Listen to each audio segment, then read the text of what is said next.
We dismiss history at our peril. Liberty Nation Radio with Mark Angelides. Russian troops, tanks, rockets, boots on the ground. Well, we've seen the conventional aspects of warfare in Ukraine so far, but is there something more afoot?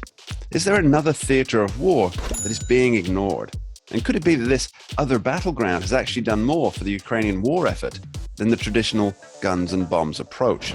Well, we're fortunate enough to be joined by our expert in all things military, former Principal Deputy Undersecretary of Defense Controller, Air Force pilot, and author, Mr. Dave Patterson. Thanks for joining us today, Dave. Thank you, Mark. Happy to be with you. So, Dave, I think first we should outline what asymmetric warfare is and perhaps why it doesn't get the headlines that regular warfare so often enjoys.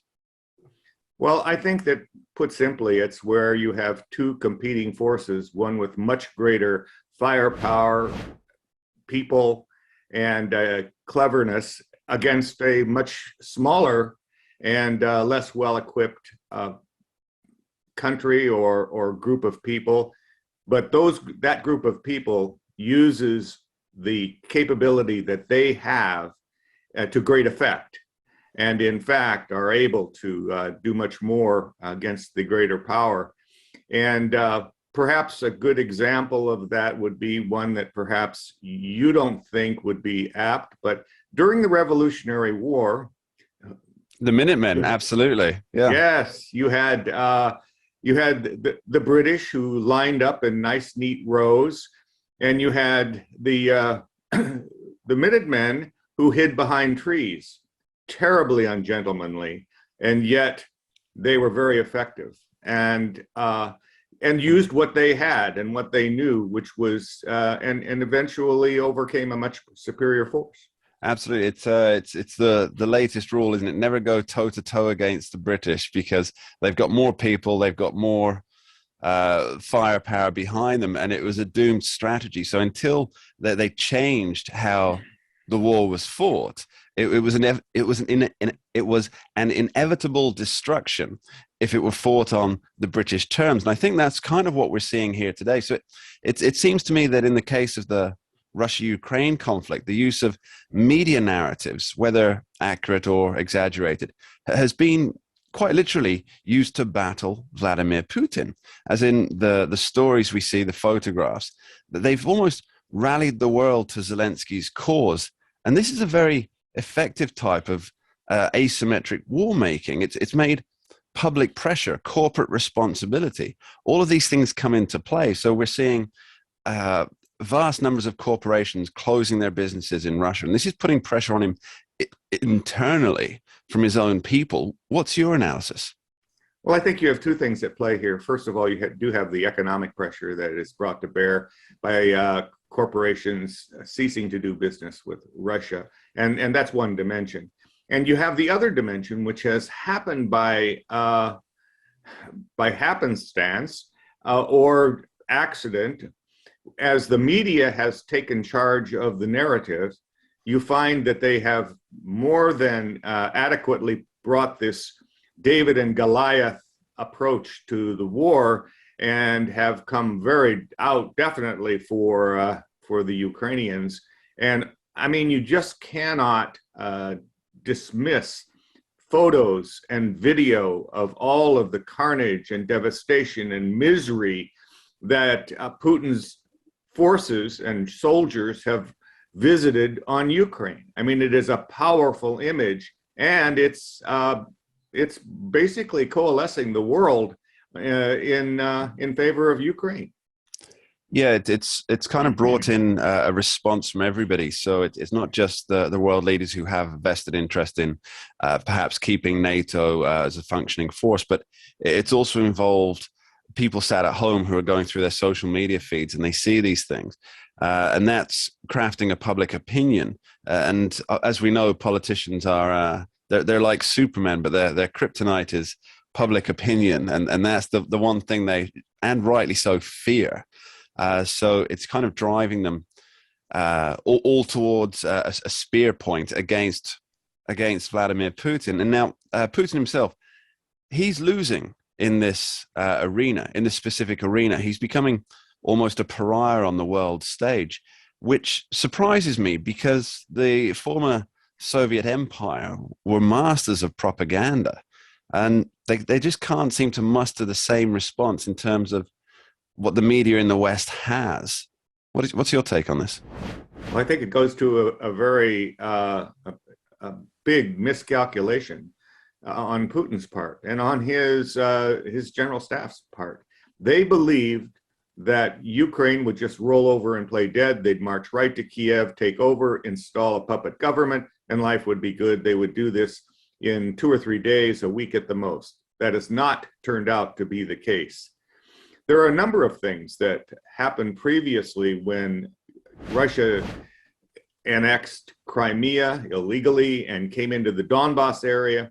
They saturated Ukraine and Crimea and Donbass with all manner of cyber attacks.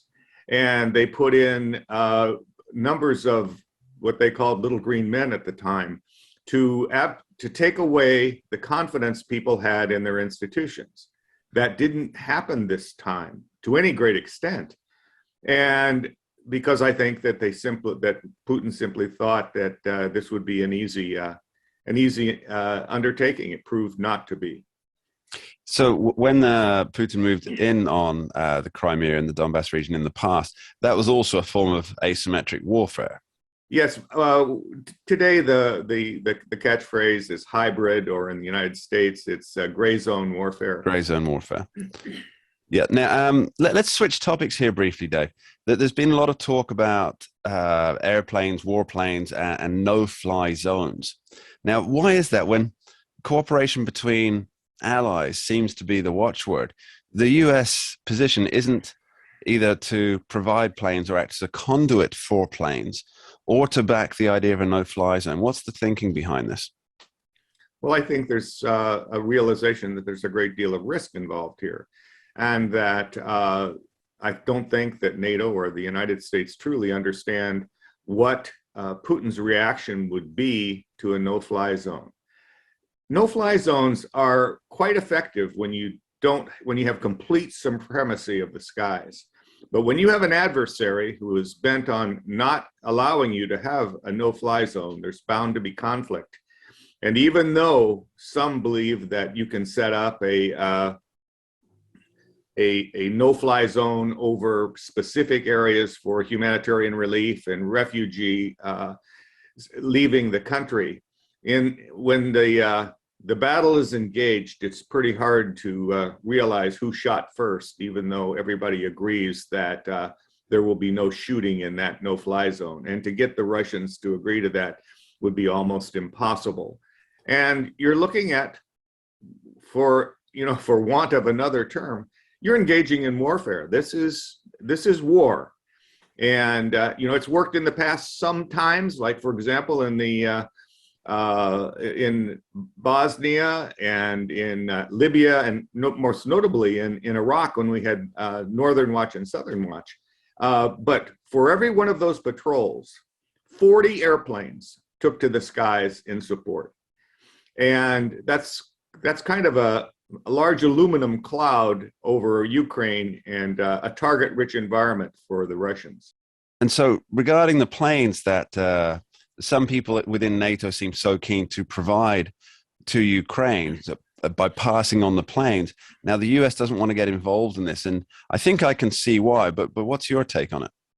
Well, my take is that the United States, and particularly the Biden administration, has not been particularly clear in where they stand and what they think about this. On the Sunday talk shows, you had Anthony Blinken, the Secretary of State, it's saying, a green, yes. It's green light. The green, we've green lighted Poland providing the MiG-29s, and then all of a sudden, when Poland had a different way of sending them to Ukraine, then now all bets are off, and the United States is against this initiative.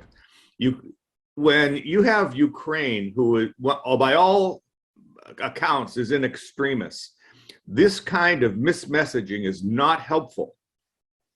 It seems that this whole conflict has been marred by mixed messaging from the start, unfortunately. However, the one message that is coming through is that the people of the world do seem to be behind Ukraine. Dave Patterson, thank you ever so much. Thank you, Mark. Happy to be with you. Coming up after this short break, we're talking liberty with Scott Cosenza, going through the major cases this week that affect your rights and your liberty. Don't touch that dial. We'll be right back. We dismiss history at our peril. Liberty Nation Radio with Mark Angelides. We're doing it for real, really real. Liberty Nation. And Jeff Charles, contributor for LibertyNation.com. I think we're starting to make an impact. Liberty style, fight for freedom. The tracking poll sponsored by Liberty Nation for Thursday. Mentioned by Dan Bongino, Rasmussen, Jordan Peterson, and I others. can do it again if you want me to. Cited in Mark Levin's American Marxism. I think we're starting to make a really big impact. Get noticed. We're doing it. Rock on. I'm gone.